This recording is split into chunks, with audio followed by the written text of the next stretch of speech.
بسم الله الرحمن الرحيم إن الحمد لله نحمده ونستعينه ونستغفره ونعوذ بالله من شرور أنفسنا ومن سيئات أعمالنا من يهده الله فلا مضل له ومن يضلل فلا هادي له وأشهد أن لا إله إلا الله وحده لا شريك له وأشهد أن محمدا عبده ورسوله يا أيها الذين آمنوا اتقوا الله حق تقاته ولا تموتن إلا وأنتم مسلمون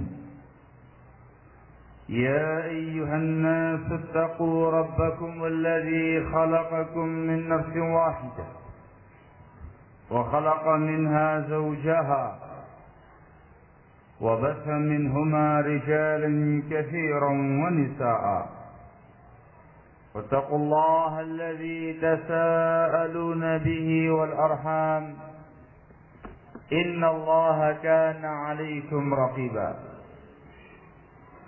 يا أيها الذين آمنوا اتقوا الله وقولوا قولا سديدا يصلح لكم أعمالكم ويغفر لكم ذنوبكم ومن يطع الله ورسوله فقد فاز فوزا عظيما أما بعد فإن أصدق الحديث كتاب الله وخير الهدي هدي محمد صلى الله عليه وعلى آله وسلم وشر الأمور محدثاتها فإن كل محدثة بدعة وكل بدعة ضلالة وكل ضلالة في النار أيها الناس. Alhamdulillah, kita memuji Allah Subhanahu wa taala dan bersyukur kepadanya atas segala karunia nikmat yang telah Allah berikan kepada kita. Kenikmatan yang sangat banyak tiada-tara. Kenikmatan-kenikmatan yang sifatnya batiniyah dalam bentuk nikmatul Islam wal iman wal istiqamah, juga kenikmatan dalam bentuk lahiriah. Di antara kenikmatan tersebut ialah Allah Subhanahu wa taala memberi kemudahan kepada kita untuk berjumpa di majelis ini, di masjid Allah yang mulia ini. Karena fitina azzakumullah, disebutkan oleh para ulama kita, sinfani,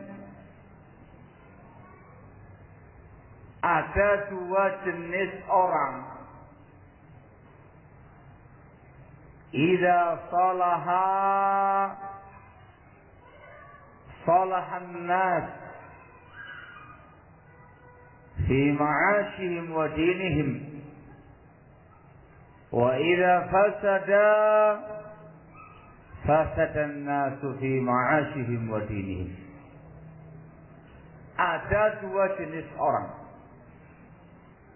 Apabila dua jenis ini saleh, baik, maka akan baik pula umat manusia atau masyarakat ini dalam urusan kehidupan dunia mereka dan agama mereka. Tetapi kalau dua orang ini, dua golongan ini rusak, maka akan rusak pula umat manusia pada kehidupan dunia mereka dan pada agama mereka, yaitu al-umara'u wal ulama. yaitu para umara, para penguasa dan para ulama, alim ulama. Dari sini khonafidina azakumullah, dinyatakan oleh para ulama kita, la yastaqimu amrun nas illa bi imam. Tidaklah akan lurus keadaan umat manusia, keadaan masyarakat itu, melainkan dengan adanya seseorang pemimpin. Wala yastaqimu dinun nas illa bil ulama, dan tidak akan lurus agama seseorang, agama masyarakat tadi, melainkan dengan bimbingan para ulama. Terkait dengan yang pertama ini, tidak akan lurus keadaan masyarakat, keadaan umat, melainkan dengan imam. Disebutkan, diriwayatkan dari salah seorang penyair di zaman jahiliyah dulu, pengakuan seseorang di zaman jahiliyah sebelum Islam, namanya Al-Afwah Al-Audi, Asy-Syair Al-Jahili, penyair masa jahiliyah itu. Dia mengatakan dalam syairnya, la yasluhun nasu fawda la surata lahum, la yasluhun nasu fawda la surata lahum, wa la surata idza juhaluhum sadu. Tidak boleh, tidak baik kondisi umat manusia itu fawda, dalam keadaan kacau, dalam keadaan tidak terkendali. La surata lahum, tidak ada pemimpin bagi mereka. Tidak baik itu. Wala surata idza juhaluhum sadu, dan tidak akan mungkin muncul pemimpin-pemimpin yang baik apabila yang memimpin masyarakat itu adalah orang-orang jahilnya. Ini pengakuan orang-orang jahiliyah tempo dahulu, bahwasanya kondisi masyarakat, kondisi rakyat di sebuah bangsa, di sebuah negara itu akan stabil, kondisinya akan baik, akan bagus ketika ada seseorang pemimpin yang memimpin mereka. Juga dinukil dari sebagian salaf, mereka mengatakan situna sanatan min imamin jair aslahu min lailatin wahidatin bila sultan. 60 tahun situna sana, 60 tahun dipimpin oleh seorang penguasa yang kejam, penguasa yang zalim, itu lebih bermaslahat daripada satu malam dengan tanpa penguasa. Bayangkan, 60 tahun dipimpin penguasa yang kejam, penguasa yang zalim, itu lebih baik daripada satu malam saja dengan tanpa penguasa. Kenapa demikian? Sebab kalau masyarakat itu, warga negara itu memiliki seseorang pemimpin yang mengurusi mereka, kondisi mereka akan stabil, akan bagus. Tidak akan terjadi yang namanya hukum rimba. Tetapi ketika sebuah bangsa, sebuah negara, sebuah wilayah tidak memiliki penguasa, maka kondisinya akan semakin hancur. Yang terjadi ialah hukum rimba. Yang kuat akan membantai yang lemah. Yang lemah akan tertindas selamanya oleh orang-orang yang kuat. Kondisi akan kacau, akan ribut. Barakallahu fikum. Dari sini dari kenyataan yang semacam ini, maka dalam Islam Allah Subhanahu wa ta'ala dan juga Rasulnya alaihi salatu wassalam memberikan satu bimbingan yang sangat mulia, satu prinsip dalam bernegara, dalam berwarga negara yang sangat mulia. Barang siapa yang melaksanakan prinsip ini, barang siapa yang menyemarakkan dan memasyarakatkan prinsip ini, maka akan tercapai sebuah kondisi negara, kondisi wilayah, kondisi daerah yang istiqamah, yang lurus, yang baik. Baik pada dunianya, baik pula pada agama mereka. Satu prinsip itu ialah as-sam'u wa ta'ah li wulatil umur. Mendengar dan mentaati penguasa kita. Mendengar dan mentaati penguasa kita. Ini dianjurkan, diwajibkan oleh Allah Tabaraka wa Ta'ala, juga diperintahkan oleh Rasulnya alaihi salatu wassalam, sehingga menjadi satu prinsip dari prinsip-prinsip akidah Islam, prinsip-prinsip akidah Ahlus Sunnati wal Jamaah. Disebutkan di dalam surat An-Nisa ayat yang ke-59, Allah Subhanahu wa ta'ala berfirman, ya ayyuhalladzina amanu ati'u Allah wa ati'u Rasul wa ulil amri minkum. Wahai orang-orang yang beriman, taatilah Allah dan taatilah Rasulnya dan ulil amri di kalangan kalian. Ulil amri yang disebutkan dalam ayat ini ialah para umara, para pemimpin, para penguasa. Itu merupakan tafsirnya mayoritas ahli tafsir, ahli hadis, ahli fiqh. Mereka menyatakan ulil amri dalam ayat ini adalah para umara.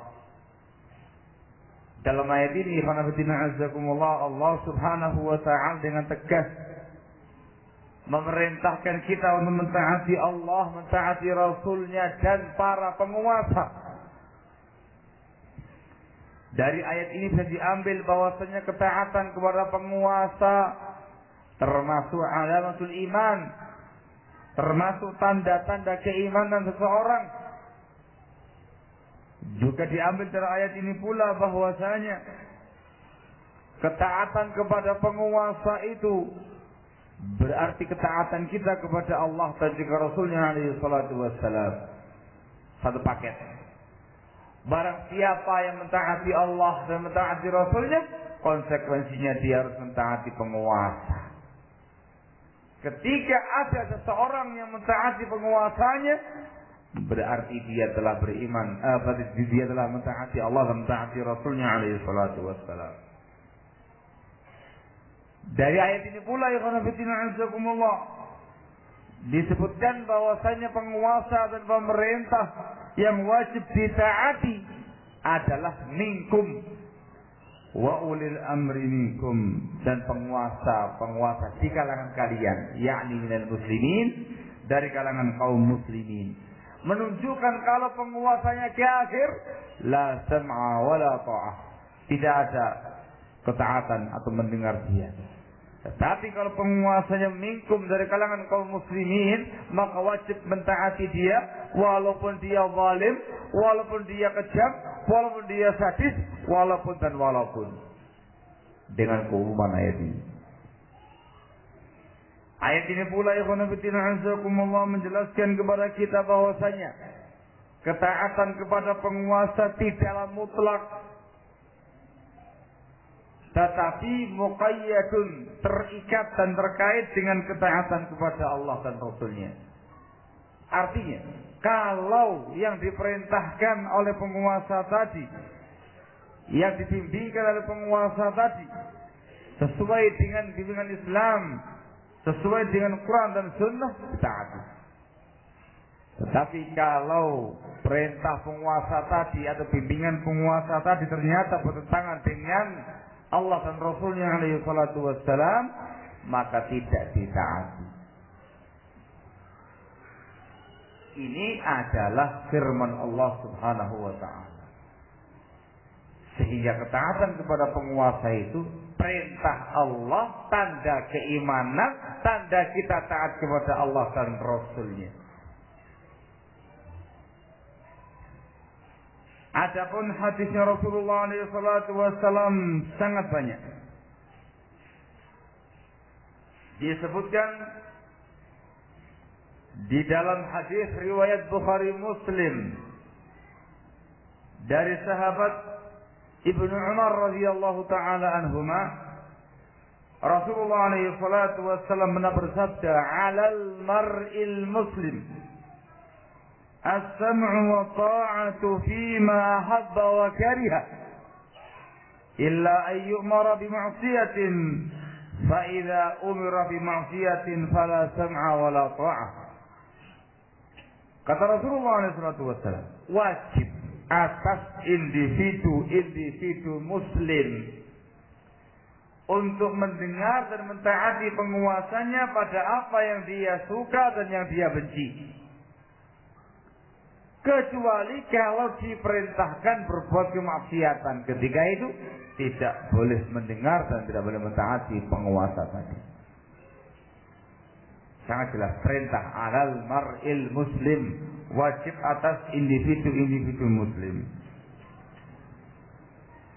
Dalam hadisnya ada penambahan keterangan fi ma'ahabba wa kariha, kita berkewajiban mentaati penguasa kita dalam semua perkara yang kita suka atau yang kita benci. Fi ma'ahabba wa kariha.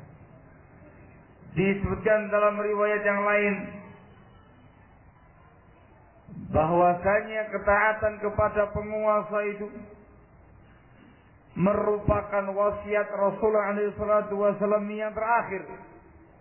Di antara wasiat Rasul yang terakhir ialah wasiat untuk mendengar dan mentaati penguasa walaupun dipimpin oleh penguasa yang dari Habasyah.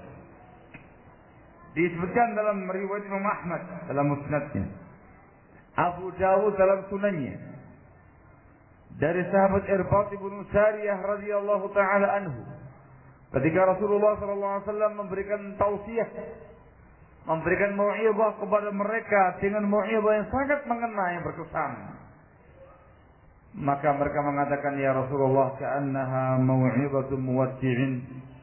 Ya Rasulullah, seakan-akan itu merupakan ceramah orang yang mau berpisah. Berikan wasiat. Maka Rasulullah SAW memberikan wasiatnya kepada para sahabat secara khusus dan kepada umat Islam secara umum.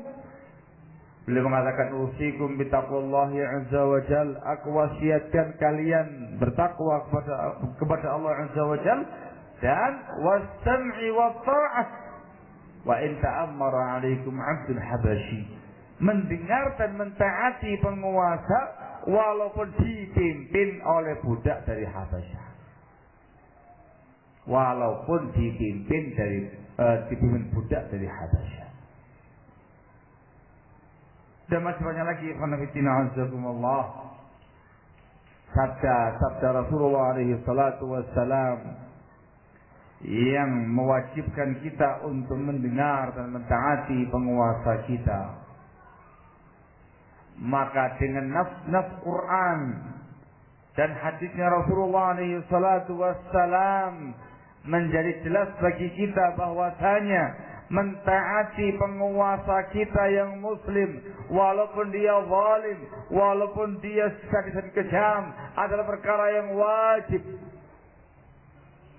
perkara yang harus dilakukan oleh individu umat Islam.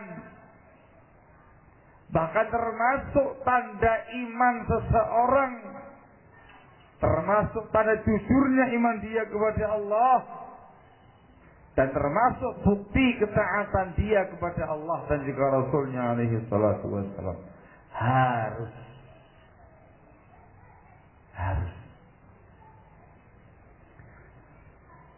Keharusan ini benar-benar seperti yang terangkan tadi, dikuatkan dengan beberapa poin di atas.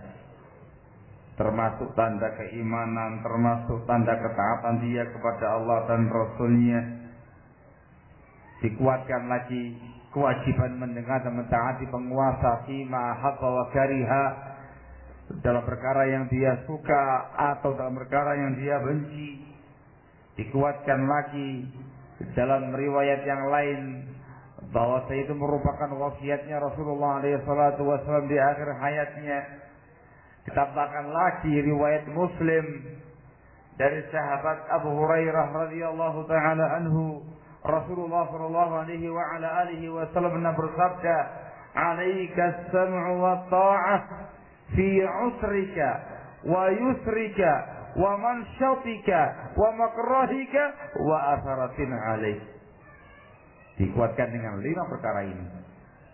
Kata Rasulullah sallallahu alaihi wasallam, hendaklah kamu mendengar dan mentaati penguasa kamu fi usrika ketika kamu dalam kesulitan, wa yusrika ketika kamu lapang dan longgar, wa mansyatika ketika kamu bersemangat, wa makrahika ketika kamu mendapati perkara yang kamu gak suka dari penguasa tadi, dan wa asaratin alaika, kamu tetap mendengar dan mentaati penguasa walaupun ada asarah atasmu. Dimanakan oleh para ulama yang namanya asaratin alaika, mendapati adanya penguasa yang hanya memikirkan kepuasan pribadi, memikirkan kekayaan pribadi, memikirkan hak-hak pribadi, mengharuskan rakyatnya untuk menunaikan haknya, tetapi dia tidak memberikan hak rakyat. Itu namanya asaratin alaik. Yang dia pikir dia pribadi. Dia tidak pernah menunaikan haknya rakyat. 5 keadaan. Walaupun mengalami keadaan yang semacam ini, tetap harus as-sam'u wa ta'ah, harus mendengar dan mentaati. Dikuatkan lagi, walaupun penguasa itu dari kalangan budak, budaknya pun dari budak Habasyah, fisiknya rusak, fisiknya cacat, tidak bagus. Disebutkan hal itu di dalam riwayat Imam Al-Bukhari dari sahabat Anas bin Malik radhiyallahu taala anhu. Rasulullah sallallahu alaihi wa ala alihi wasallam pernah bersabda, "Isma'u wa ati'u wa in istu'mila 'alaikum 'abdun habasyi ka'anna ra'sahu zabiban."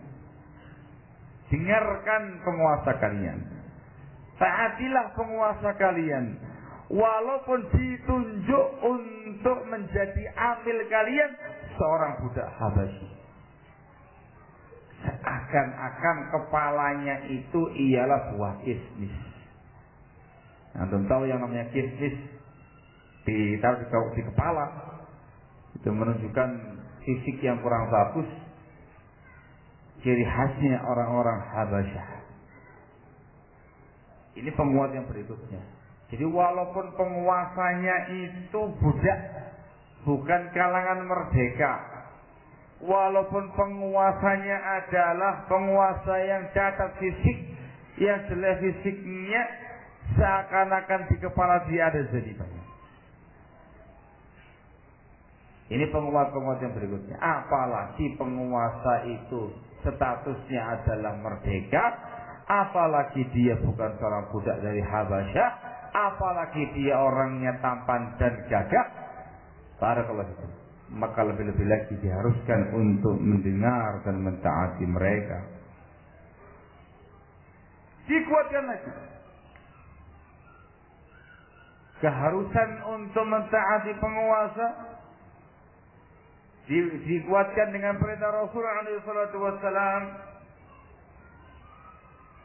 untuk tetap mentaati penguasa tadi, walaupun penguasa itu penguasa yang rakus, penguasa koruptor, penguasa yang tidak aspiratif dengan rakyatnya, penguasa yang bahkan mungkin membalimi rakyatnya, tidak pernah menunaikan hak-hak rakyat, tetap diperintahkan untuk mendengar dan mentaati mereka.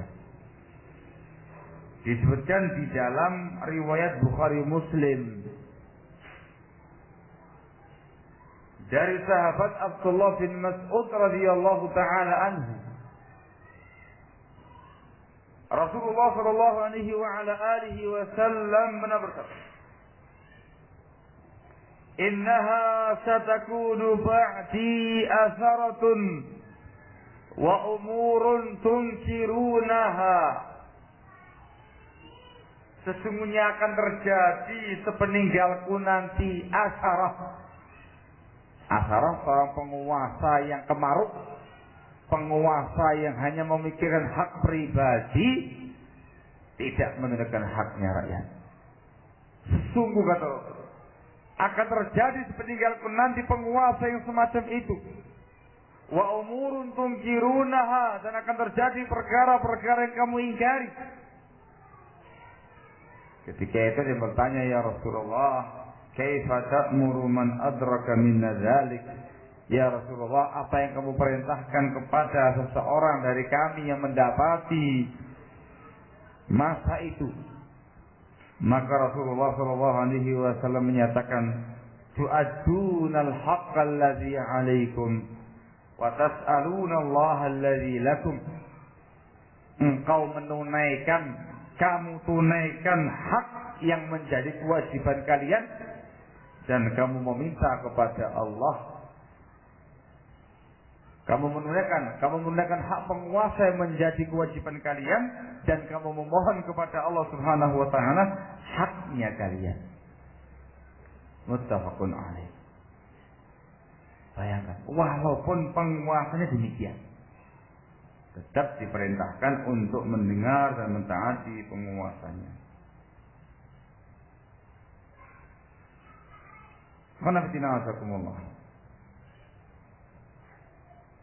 Penguat-penguat yang lain juga masih banyak. Di antaranya ialah ancaman Rasul alaihi salatu wassalam kepada siapa saja yang menghinakan penguasanya, kepada siapa saja yang kemudian berani melawan penguasanya. Disebutkan dalam hadis riwayat Tirmizi, dan beliau mengatakan hadisun hasan dari Abu Bakrah radhiyallahu taala anhu. Dia mengatakan, sami'tu Nabi sallallahu alaihi wa ala alihi wasallam yaqul, aku pernah mendengar Rasulullah alaihi salatu wasallam bersabda, "Man ahana sultan ahanahu Allah." Barang siapa yang menghinakan penguasa, maka Allah akan hinakan dia dunia akhirat. Dalam riwayat Bukhari Muslim dari sahabat Abdullah bin Abbas radhiyallahu taala anhuma, Rasulullah alaihi salatu wasallam menyatakan, "Man kariha min amirihi syai'an falyasbir alaihi." Barang siapa yang membenci dari penguasanya sesuatu, maka hendaklah dia sabar dalam menghadapi sultan tadi. Fa'innahu laisa ahadun minan nasi kharaja minas sultani shibra famata alaihi illa mata mitatan jahiliyah. Sebab tidaklah ada satu orang pun dari masyarakat ini yang memberontak penguasanya satu jengkal saja lalu dia mati, melainkan dia mati dalam keadaan mati jahiliyah. Diriwayatkan oleh Imam Muslim dari sahabat Ibnu Umar radhiyallahu taala anhuma, Rasulullah alaihi salatu wasallam mengancam dalam sabdanya, "Man khala'a yadan min ta'atin laqiya Allah yaumal qiyamah wa la hujjata lah. Wa man mata wa laysa fi 'unuqihi bai'ah mata bitatan jahiliyah." Barang siapa yang melepaskan tangan ketaatan, artinya barang siapa yang tidak lagi mau mentaati penguasanya, maka dia akan berjumpa dengan Allah nanti di yaumul qiyamah dalam keadaan dia tidak memiliki hujjah. Dan barang siapa yang mati dalam keadaan di lehernya tidak ada ikatan baiat kepada penguasa tadi, kemudian dia mati, maka matinya dalam mati jahiliyah. Cukup keras ancaman-ancaman yang disebutkan oleh Rasulullah SAW. Ini semuanya yang menunjukkan sekali lagi menunjukkan kepada kita bahwasanya ketaatan kepada penguasa itu sesuatu yang harus, sesuatu yang wajib difardukan oleh Allah dan juga Rasulnya SAW atas individu-individu masyarakat. Walaupun penguasanya zalim, walaupun penguasanya dari budak Habasyah, walaupun penguasanya cacat fisik. Barakallahu. Dan dalam semua keadaan disebutkan dalam sebuah hadis yang diriwayatkan oleh Al-Imam Ibn Abi Asim dalam kitab Sunnah dari sahabat Adi bin Hatim radhiyallahu taala anhu. Rasulullah SAW mengatakan, "Isma' wa ati' wa in ukhidha maluka wa dhuriba dhahruk." Dengarkan penguasa kalian, taati penguasa kalian, walaupun harta kamu dirampas dan walaupun punggung kamu dicambuk. Isma' wa ati'. Rasul menyatakan demikian ketika sahabat Adi bin Hatim radhiyallahu anhum bertanya kepada beliau, "Ya Rasulullah, kami tidak bertanya kepada kamu terkait dengan penguasa-penguasa yang adil, tapi kami bertanya pada engkau ya Rasulullah terkait dengan penguasa yang demikian." Disebutkan jeleknya. Rasul tegas mengatakan, "Isma' wa ati'." Dengarkan dan taati penguasa kamu, walaupun harta kamu dirampas, walaupun punggung kamu dicambuk.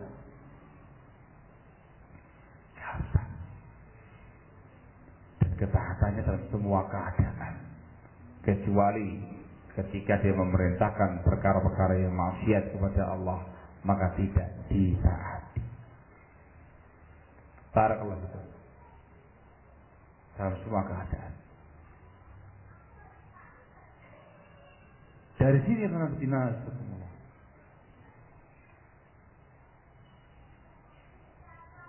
Ketika ada seorang penguasa, yang kita bicarakan bukan penguasa yang baik-baik, penguasa adil, semuanya sepakat.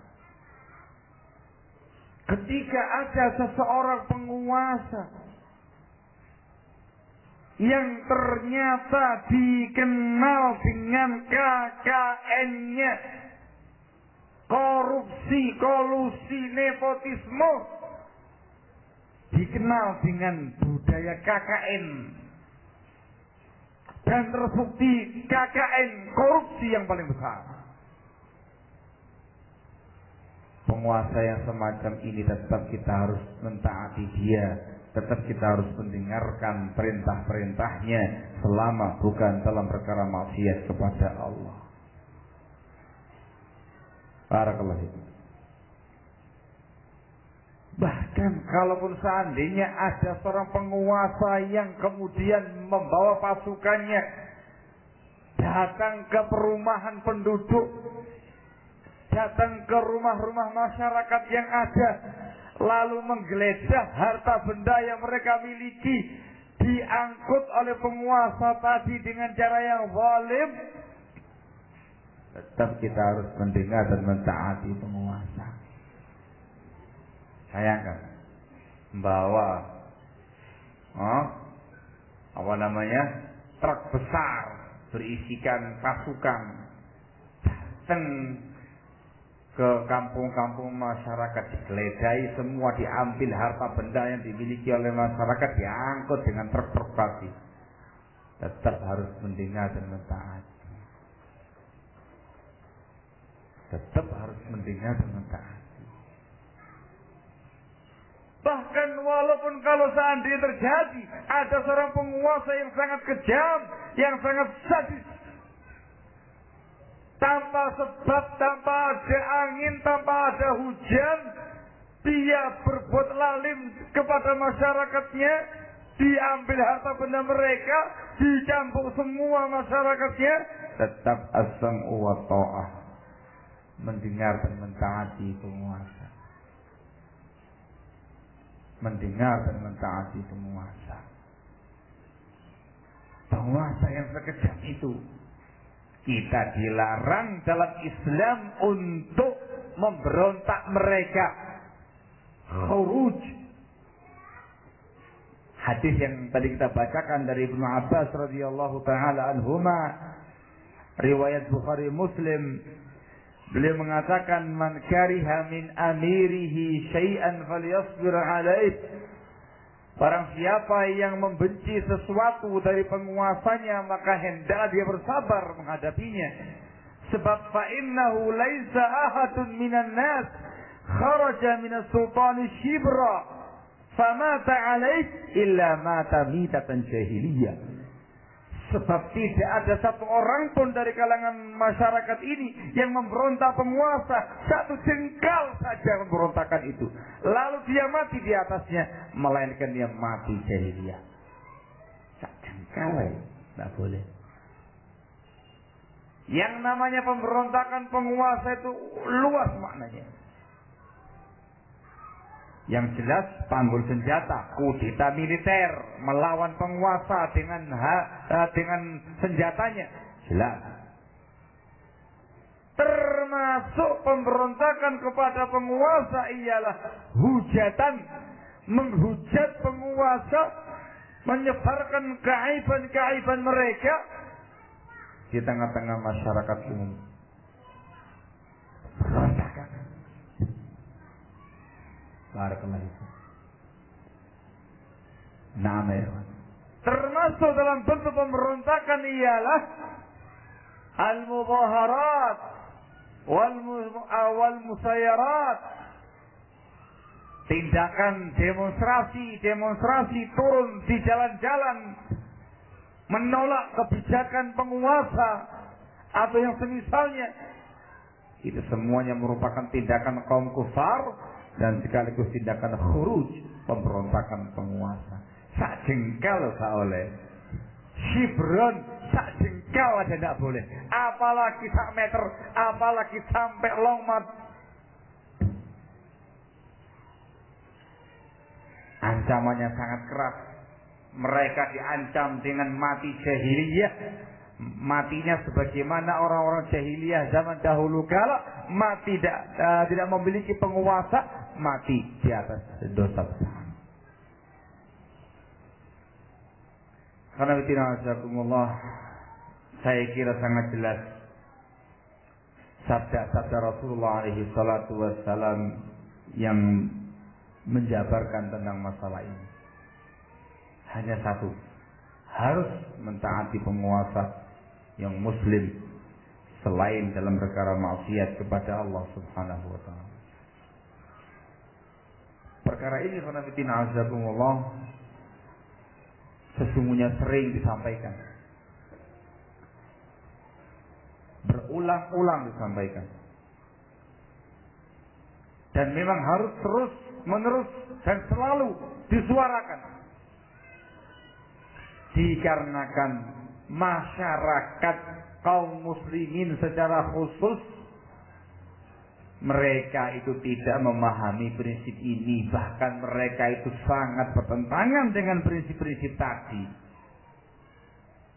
Demonstrasi di mana-mana, walaupun dijuluki dengan demo damai, demo untuk menebarkan karangan bunga. Di mana-mana. Hujatan-hujatan kepada penguasa. Di mana-mana. Apalagi dengan canggihnya zaman sekarang ini. Menghujat penguasa di dunia maya. Di tempat-tempat yang semua orang membacanya. Tersebar luas. Bukan semata-mata di daerah dia saja. Tapi bahkan mungkin tersebar sampai ke luar negeri. Celaan, hujatan, caci makian dan segala macamnya. Di mana-mana. Maka harus mendengar dan mentaati penguasa kita yang muslim walaupun dia zalim, selama itu bukan kemaksiatan kepada Allah Subhanahu wa taala. Ikhwan fillah azakumullah, perlu dipahami apa yang disampaikan tadi oleh Rasulullah alaihi salatu wassalam itu kemudian menjadi prinsip Islam, prinsip akidah Islam yang sangat mulia, yang sangat agung, menjadi ciri-ciri seseorang yang baik, menjadi ciri-ciri seorang muslim yang saleh, menjadi ciri-ciri seorang sunni, seorang ahlu sunnati wal jamaah, seorang salafi, mendengar dan mentaati penguasanya. Dan menyelisihi prinsip ini sudah menjadi ciri khasnya ahlul bid'ah, menjadi ciri-cirinya kaum khawarij, kaum teroris dari masa ke masa.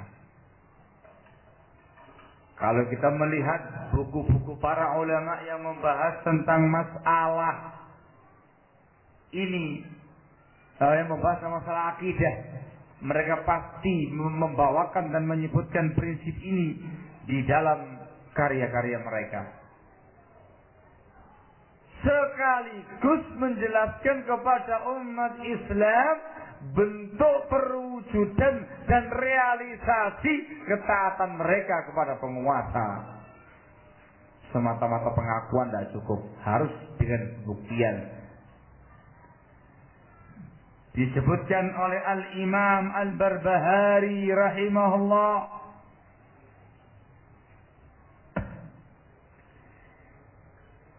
di dalam kitab beliau Syarh Sunnah. Al-Imam Al-Barbahari namanya Al-Hasan ibnu Ali ibnu Khalaf Al-Barbahari. Beliau menyatakan ketika menyebutkan prinsipnya Ahlus Sunnah, prinsipnya kaum muslimin, was-sam'u wat-tha'ah lil a'immati fima yuhibbu Allah wa yarda, wa man walla al-khilafata bi ijma'in nasi 'alayhi wa ridahum bih fa huwa amirul mu'minin. ولا يحل لأحد أن يبيت ليلة ولا يرى أن عليه إماما برا كان أو فاجرا والحج والغزو مع الإمام ماض وصلاة الجمعة خلفهم جائزة. Yang artinya kata Al-Barbahari rahimahullah, di antara prinsipnya Ahlussunnah, prinsipnya kaum muslimin ialah mendengar dan mentaati penguasa-penguasa mereka pada perkara-perkara yang Allah cintai dan Allah ridai, bukan dalam perkara maksiat. Dan barang siapa yang memimpin, barang siapa yang menjadi pemimpin negara,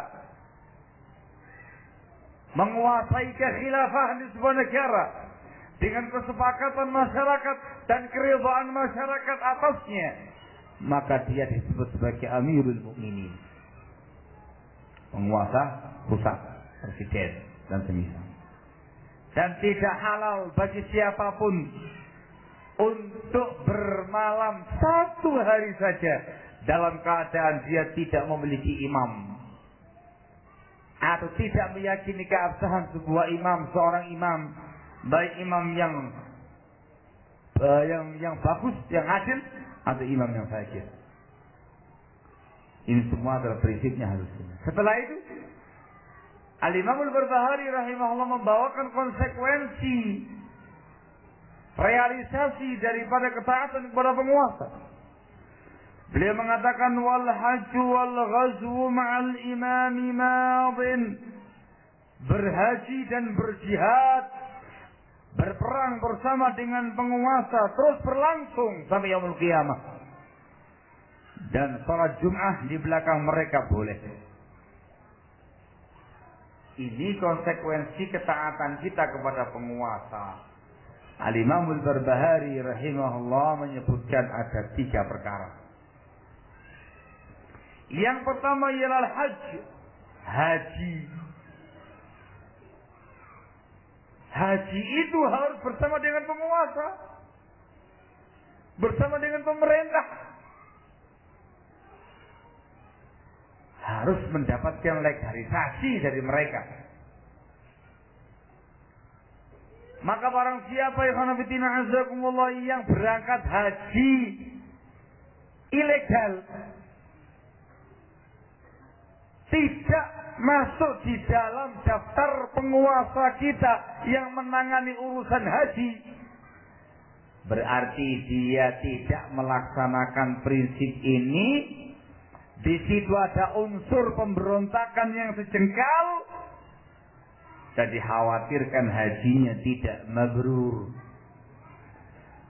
Barakallahu fiik. Kalau dulu dikenal dengan haji pastor ijo, sekarang pastor ijo kafe. Contoh sekarang ya, haji yang ilegal itu ialah haji yang lari lewat negara lain. Lari tahu-tahu sampai Saudi, menyalahi prinsip Islam, menyalahi prinsip akidah kaum muslimin. Haji itu bersama dengan penguasa, entah ada haji reguler atau haji plus, terdaftar di daftarnya penguasa yang ngurusi urusan haji. Urusan ada KPIH nggak ada masalah, yang penting terdaftar resmi dengan penguasa. Yang kedua ialah jihad. Wal ghazwu ma'al imam, dan jihad itu bersama dengan penguasa. Disebutkan dalam hadis riwayat Al-Imam Muslim dari sahabat Abu Hurairah radhiyallahu taala anhu. Rasulullah alaihi salatu wasallam menyatakan al-imamu junnatun yuqatalu wa yuttaqa min waraihi. Imam penguasa itu adalah tameng perisai, musuh diperangi, dan kita bersembunyi di belakang perisai tadi. Ini hadis sahih dalam Sahih Muslim. Diambil faedah oleh para ulama kita, lafaz ini menunjukkan yang namanya jihad dengan kalimat jihadun fi sabilillah itu harus bersama dengan penguasa. Dengan bendera penguasa, dengan instruksi penguasa, dengan kepemimpinan penguasa. Jihad swasta yang ilegal tidak sah dan tidak dinyatakan sebagai jihad fisabilillah. Ini kalau prinsip Islam, prinsipnya kaum muslimin, prinsipnya Ahlus Sunnah wal Jamaah, sekaligus satu persyaratan terwujudnya jihad yang syar'i. Harus dengan penguasa, ada benderanya, bukan menggunakan bendera swasta, bendera partai, bendera kelompok, bendera golongan, tidak, dengan bendera penguasa. Dari sinilah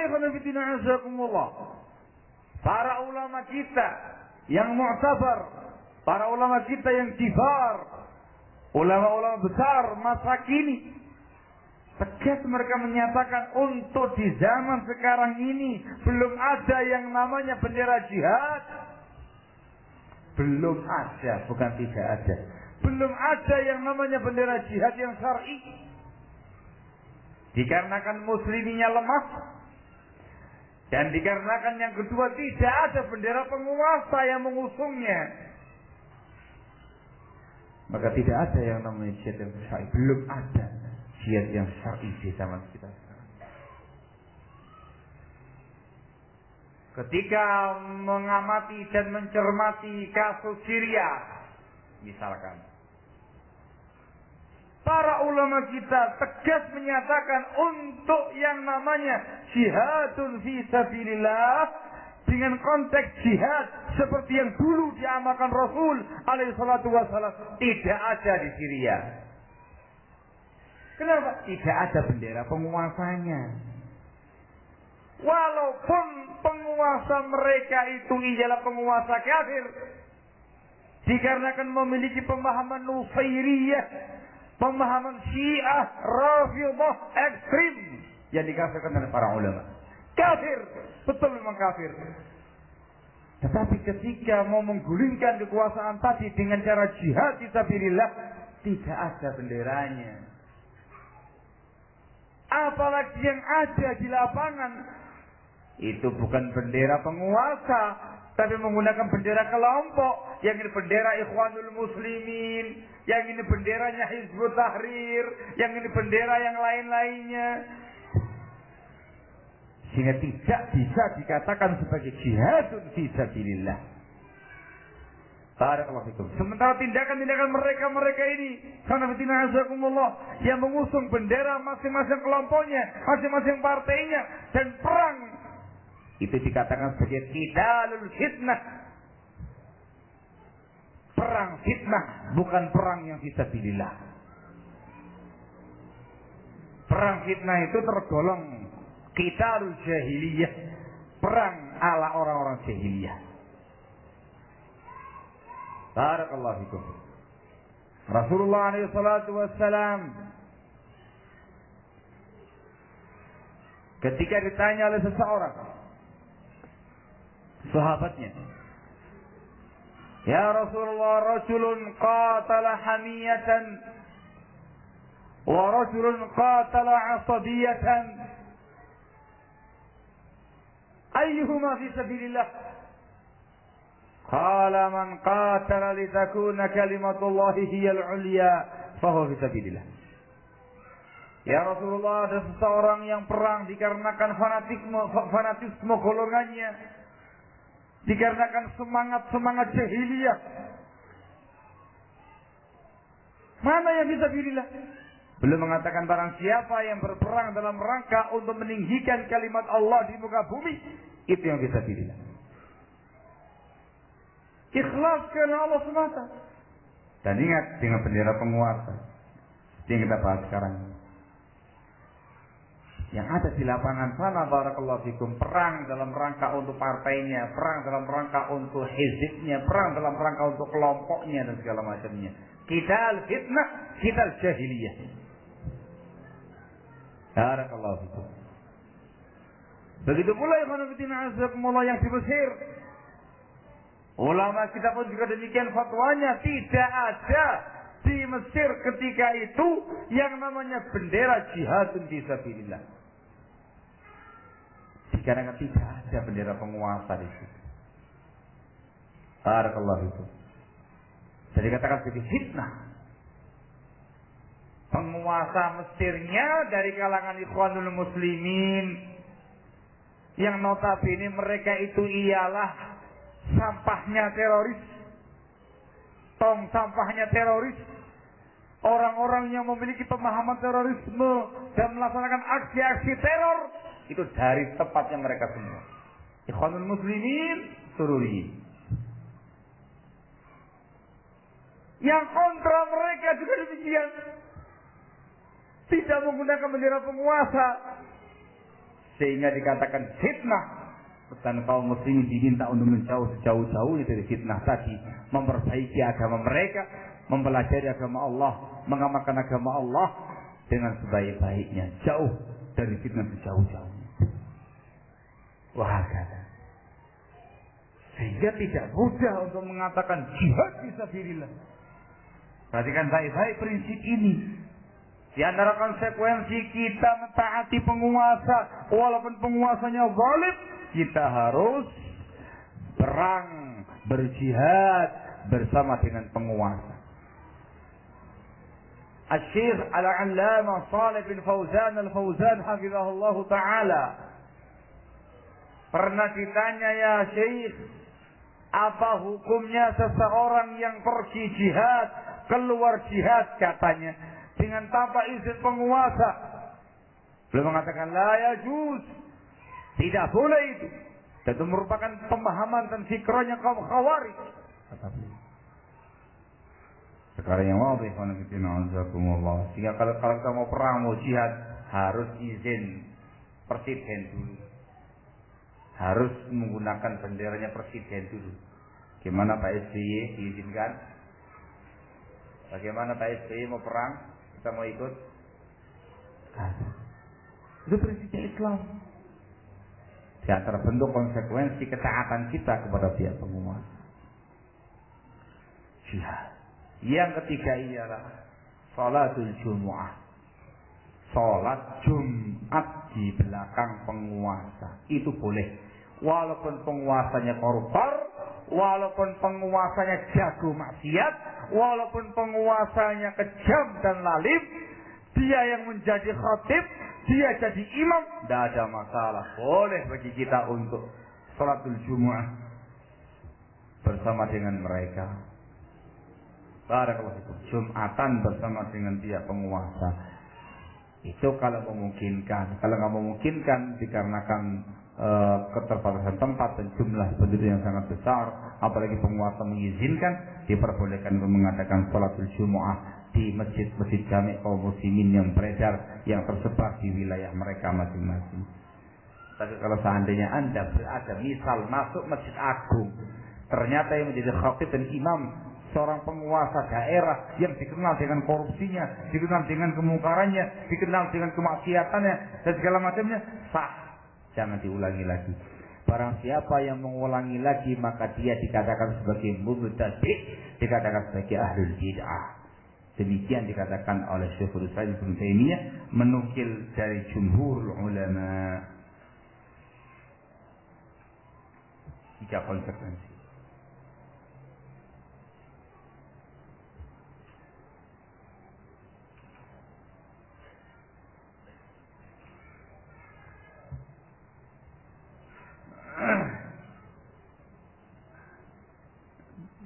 Ini pernyataan Al-Barbahari. Juga disebutkan oleh Al-Imam Abu Utsman As-Sabuni. Abu Utsman Ismail As-Sabuni rahimahullah dalam bukunya Aqidah Salaf Ashabul Hadis ketika menjelaskan tentang prinsipnya ahli hadis, prinsipnya salaf, prinsipnya Ahlussunnah. Ini saya bawakan dikarenakan ada penambahan penjelasan. Beliau mengatakan wa yara ashabul hadis al-jumu'ata wal 'idain wa ghairahuma min as-salawat khalfa kulli imamin muslimin barran kana aw fajira wa yarawna jihad al-kafarati ma'ahum wa in kanu جاورة فجرة ويرون الدعاء لهم بالإصلاح والتوفيق والصلاح وبسط العدل في الرعية ولا يرون الخروج عليهم بالسيف وإن رأوا منهم العدول عن العدل إلى الجور والحيف ويرون قتال الفئة الباغية حتى ترجع إلى طاعة الإمام العادل. Intaha kalamuhu rahimahullah. Kata As-Sabuni rahimahullah, ya Pak, ashabul hadis, yakni ahlu sunnati wal jamaah, berpendapat, berkeyakinan melaksanakan sholat Jumat, melaksanakan sholat Idain, 2 hari raya, dan sholat-sholat yang lainnya di belakang semua penguasa yang muslim, baik penguasa yang baik, penguasa yang saleh atau penguasa yang fajir. Mereka juga berkeyakinan berjihad melawan orang-orang kafir juga bersama dengan para penguasa, walaupun penguasa yang kejam, penguasa yang lalim, yang keji. Mereka juga berkeyakinan mendoakan kebaikan untuk penguasa, mendoakan islah supaya diperbaiki keadaannya, mendoakan taufik, mendoakan salah supaya dia menjadi penguasa yang saleh, mendoakan supaya dia bisa menebarkan keadilan di tengah-tengah masyarakatnya. Dan mereka tidak membolehkan khuruj, memberontak penguasa dengan pedang. Walaupun mereka mendapati penguasa itu sudah mulai berpaling dari keadilan menuju ke kezaliman dan kedustaan. Dan mereka ahli hadis berkeyakinan perang bolehnya memerangi kelompok-kelompok pemberontak bersama dengan penguasa hingga kelompok tadi kembali kepada ketaatan penguasa yang adil. Intaha kalamuhu rahimahullah. Dari ucapan dan penjelasan Al-Imam As-Sabuni ini ada penambahan keterangan barakallahu. Di samping tadi haji, jihad, Jumat, di sini barakallahu fikum disebutkan oleh As-Sabuni rahimahullah salatul Idain. Salat dua hari raya Idul Fitri dan Idul Adha. Itu bersama dengan penguasa, baik penguasa zalim atau penguasa yang adil. Dengan penguasa. Di antara alasan yang disebutkan oleh para ulama ya ikhwan ialah dikarenakan salatul Id amal jama'i. Salat Id itu adalah amal jamaah yang dimaksudkan daripadanya adalah syiar, menyebarkan syiarul Islam, sehingga disyariatkan dan termasuk prinsipnya Ahlussunnah wal Jamaah melaksanakan salatul Id bersama dengan penguasa. Oleh karena itulah ya khanafitina azakumullah, para ulama kita dari semua mazhab, baik yang mengatakan satu matlak ataukah beda matlak, zona domestik ataukah zona internasional, bahasa mereka dalam bab ru'yatul hilal, mereka semuanya menasihatkan untuk berhari raya bersama dengan penguasa. Berarti menampakkan untuk berpuasa Ramadan juga dengan pihak penguasa. Dikarenakan prinsip ini barakallahu fikum, untuk menyatukan ibadah kaum muslimin, supaya syiar Islam itu terasa gaungnya, merata di mana-mana, di seantero penjuru tanah air yang ada ini. Barakallahu fikum. Maka barang siapa yang punya keyakinan, tolong ucapkan baik-baik bahasa saya ini. Barang siapa yang punya keyakinan tidak perlu mentaati penguasa dalam perkara hari raya, tidak perlu ikut penguasa dalam perkara hari raya, punya i'tiqad semacam ini, maka dia termasuk orang yang punya pemahaman Khawarij. Termasuk upaya untuk memberontak penguasa dalam perkara ini, menghujat mereka dalam perkara ini, dan dia menyelisihi prinsip Ahlussunnah dalam perkara ini. Kalau punya i'tiqad semacam ini. Barakallahu fikum. Khawarij salat Id. Barakallahu fikum. Gitu ya. Memberontak penguasa dalam perkara salatul Id. Kalau punya i'tiqad semacam ini. Tapi kalau kemudian dia tidak punya i'tiqad semacam itu, namun dia berpegangan dengan pendapat ulama yang zona internasional atau segala macamnya, labas. Walaupun dinasihatkan untuk bersama-sama dengan penguasa yang ada. Sekali lagi, kalau dia punya i'tiqad, punya keyakinan, yakin bolehnya tidak ikut pemerintah, bolehnya tidak taat pemerintah dalam perkara ini, itu merupakan i'tiqad yang batil, bertentangan dengan prinsip Islam. Namanya barakallahu fikum. Salatul Idain. Juga yang disebutkan di sini ialah prinsip Ahlussunnah yang berikutnya, yang juga menunjukkan konsekuensi mentaati penguasa ialah ad-du'a lahum,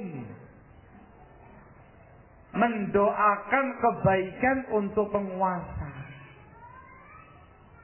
Didoakan semua doa kebaikan, didoakan supaya dia bisa adil, didoakan supaya dia menjadi orang yang saleh, dikasih taufik, dikasih teman-teman yang baik, didoakan supaya mampu menjalankan pemerintahan dia dengan baik dan benar, didoakan supaya dia bisa mendengarkan aspirasi masyarakatnya, menebarkan adil di tengah-tengah masyarakatnya, menebarkan kebaikan di tengah-tengah masyarakatnya, didoakan kebaikan untuk mereka. Ini prinsipnya Ahlus Sunnah. Disebutkan oleh Imam Al-Barbahari rahimahullah dalam kitabnya Syarhus Sunnah, tegas beliau menyatakan, "Idza ra'aita ar-rajula yad'u 'ala sultan fa'lam annahu sahibu hawa, wa idza ra'aita ar-rajula yad'u lis-sultani bis-shalah fa'lam annahu sahibu sunnah insyaallah." Yang artinya, kalau kamu melihat ada seseorang yang mendoakan kejelekan atas penguasanya, ketahuilah ini ahli bid'ah, sahibu hawa, khawarijnya itu. Kalau kamu melihat seseorang yang mendoakan kejelekan atas penguasanya, menghinanya, menghujatnya dan segala macamnya, sahibu hawa, ketahuilah dia orang yang mengikuti hawa nafsu, nama lain daripada ahli bid'ah. Dan apabila kamu menyaksikan seseorang yang mendoakan kebaikan untuk penguasa, mendoakan kesolehan untuk penguasanya, ketahuilah dia adalah sahibu sunnah, ahlu sunnah insyaallah. Barakallahu. Diriwayatkan dari Fudail bin Iyad rahimahullah, dia mengatakan, kalau seandainya aku memiliki satu doa yang mustajab, kalau seandainya aku memiliki satu doa saja yang mustajab, aku akan berikan untuk kebaikan penguasa. Nah, kalau kita dapat wangsit dari langit, Muhammad dapat doa mustajab hari ini, misal, maka saya katakan wangsit, karena nggak mungkin. Kira-kira antum mintanya apa ya? Ya Allah, masukkan aku dalam surga. Saya bisa aman, kayak gitu ya. Itu kalau masih kepikiran akhirat. Nek sing mikir akhirat, yang lagi mikir dunia, ya susah. Ya Allah, aku minta dunia dan seisinya. Allahumma. Fudail bin Iyad mengatakan, kalau seandainya aku memiliki satu doa yang dikabulkan oleh Allah, aku akan berikan untuk kebaikan penguasa. Aku akan berdoa untuk kebaikan penguasa.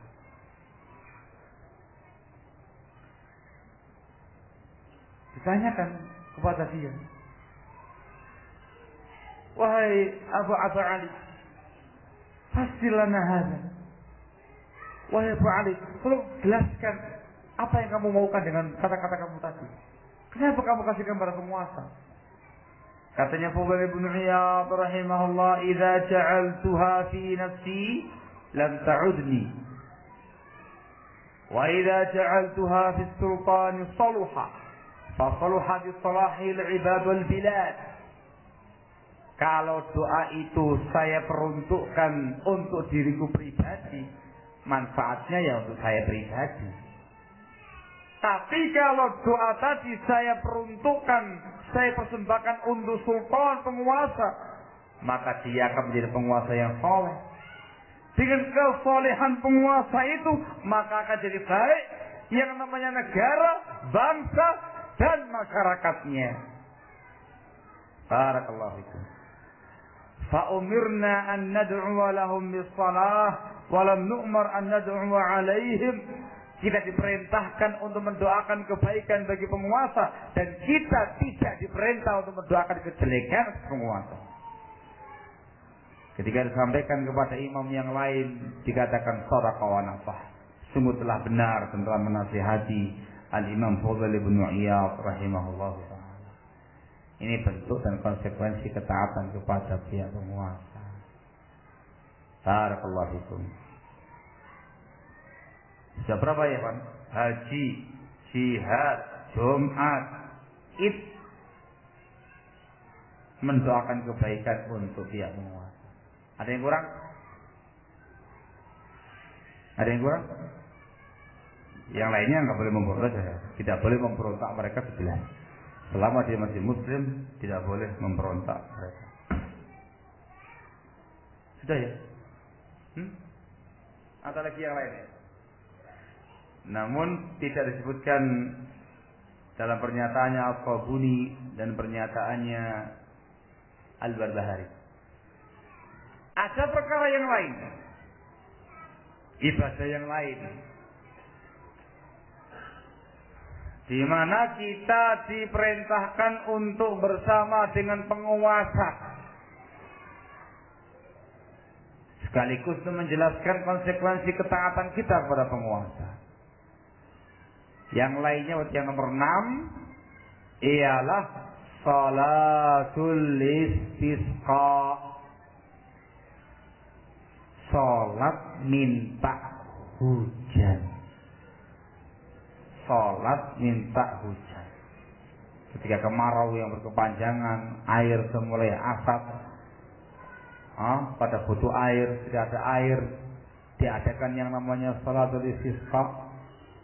Ini pelaksanaannya harus menunggu SK pemerintah resmi. Hal ini dijelaskan oleh Syekh Saleh bin Abdul Aziz Al-Syekh, hafizahullah taala wa ra'ah. Beliau mengatakan itulah yang terjadi di zamannya Rasulullah SAW. Ketika terjadi yang namanya istisqa, para sahabat datang pada Rasulullah SAW. Para sahabat angkat tangan meminta Rasul istisqa. Dan tidak ada satu riwayat pun dari para sahabat yang mereka dengan sendirinya, seorang diri atau rombongan sendiri, mengadakan istisqa selain Rasulullah SAW. Tidak ada. Semua riwayat yang membicarakan tentang istisqa, minta hujan, itu mesti mereka lapor kepada Rasulullah SAW. Yang paling sharih, yang paling tegas, ketika beliau khutbah Jumat, disebutkan dalam Bukhari Muslim dari Anas bin Malik radhiyallahu anhu, sudah khutbah Jumat, tiba-tiba ada seorang berdiri di pintu sebelah sana. Ya Rasulullah, halakatil mawashi, dan akhir laporan, ya Rasulullah, ternak-ternak kita mulai mati, sawah-sawah kita mulai kering kerontang. Doalah kepada Allah ya Rasul untuk meminta hujan. Maka Rasul menghentikan khutbahnya, langsung boleh berdoa kepada Allah. Allahumma aghithna, Allahumma aghithna, Allahumma aghithna. Ya Allah, berikan hujan, berikan hujan, berikan hujan. Selesai khutbah, para sahabat mengatakan ketika itu mereka sedang ada di masjid, tadinya cuaca yang sangat cerah, sangat panas, tiba-tiba mereka mendapati dari balik gunung muncul awan. Semakin lama semakin ke atas, semakin lama semakin menyebar, dan akhirnya tumpah hujan yang sangat deras. Akhirnya mereka pun pulang dari jembatan dalam keadaan mencari-cari tempat yang teduh supaya jangan kehujanan. Sepekan penuh hujan turun. Selama sepekan tidak pernah melihat yang namanya matahari. Sampai yang namanya Madinah terbenam dengan air bah. Syahidnya apa ya Pak? Laporan dari pihak wartawan. Rasul yang langsung menyatakan. Begitu pula ketika terjadi paceklik yang sangat berkepanjangan di masa Umar ibn Khattab radhiyallahu taala anhu. Mereka lapor kepada penguasanya, menyampaikan kepada penguasanya, tidak tiba-tiba langsung istisqa. Sahabat Umar langsung meminta Abbas bin Abdul Muttalib untuk berdoa kepada Allah, memohon hujan dari Allah. Dan demikian terus. Kalau mempelajari jika banyak riwayat yang ada Semua keterangan-keterangan tentang minta hujan, sholat minta hujan, atau doa minta hujan, itu semuanya setelah izin dari pihak penguasa. Ketika penguasa menyatakan izin, keluar SK-nya, maka baru dilaksanakan yang namanya istisqa atau sholatul istisqa. Sehingga tidak diperbolehkan istisqa swasta. Semuanya harus legal dari pihak pemerintah. Kita melaporkan kepada pihak penguasa yang terkait, mereka memberikan izin, baru kemudian dilaksanakan bersama. Yang berikutnya, termasuk konsekuensi ketaatan kepada penguasa, amalan-amalan ibadah yang harus dengan SK penguasa ialah qunut an-nazilah. Qunut nazilah, bukan qunut subuh. Qunut nazilah. Qunut nazilah itu ialah doa qunut ketika terjadi sesuatu di kalangan kaum muslimin, musibah besar, ancaman serangan dari musuh-musuh, pembantaian dan segala macamnya, kondisi yang mencekam, yang menegangkan, yang menimpa kaum muslimin. Qunut nazilah. Dan tidak cuma subuh, ya subuh, ya maghrib, ya isya. Barakallahu fikum. Qunut nazilah. Ini pun juga demikian. Untuk bisa memulai dan mempraktekkan qunut nazilah itu harus dengan SK pemerintah dengan fatwa ulama. Ini disebutkan oleh Syekh Shalih bin Fauzan al-Fauzan hafizahullah ta'ala wa ra'ah. Beliau mengatakan, dan juga disebutkan oleh Syekh Muhammad ibn Shalih al-Utsaimin rahimahullah. Beliau mengatakan yang namanya nazilah, sesuatu yang dikatakan nazilah, itu yang mengukurnya, yang mengetahuinya adalah para ulama. Bukan sembarang orang. Lalu para ulama lah yang melaporkannya kepada pihak penguasa, sehingga penguasa berikan izin kepada masyarakat untuk melaksanakan yang namanya qunut nazilah. Barakallahu fikum. Juga di dalam prakteknya, dalam riwayat yang membahas qunut nazilah, selama terjadi qunut nazilah, barakallahu fikum, yang melaksanakannya adalah Rasul alaihi salatu wassalam dan diikuti oleh para sahabat. Ketika mendoakan Ri'il wa Zakwan yang membunuh 70 qari, ketika mendoakan kejelekan tokoh-tokoh Quraisy yang penentangannya sangat keras pada Rasul dari Islam sallallahu alaihi wasallam, itu semuanya Rasul yang melaksanakan qunut nazilah. Begitu pula di zaman-zaman yang setelahnya, dari zaman para sahabat dan yang lainnya, ya kan, itu semuanya dikembalikan pada pihak penguasa. Nanti penguasa lah yang memimpin atau menunjuk orang untuk doa qunut nazilah, dan yang mengeluarkan SK untuk melaksanakan qunut nazilah. Sehingga tidak bisa qunut nazilah swasta. Dengan dasar fatwa ustadz pondok pesantren atau yang semisalnya, tidak sah, tidak bisa dikatakan sah, menyalahi prinsipnya Ahlus Sunnah wal Jamaah dalam ketaatan kepada pihak penguasa. Wallahu taala alam bissawab. Sudah menunjukkan pukul 11.30. Kita skor dulu untuk salat zuhur, istirahat sejenak. Ba'da zuhur langsung diteruskan. Barang siapa yang memiliki pertanyaan dan semisalnya bisa diajukan sedini mungkin. Barakallahu fikum. Naktafi lahuna. Subhanaka wa bihamdika asyhadu an la ilaha illa anta astaghfiruka wa atubu ilaik. Walhamdulillah.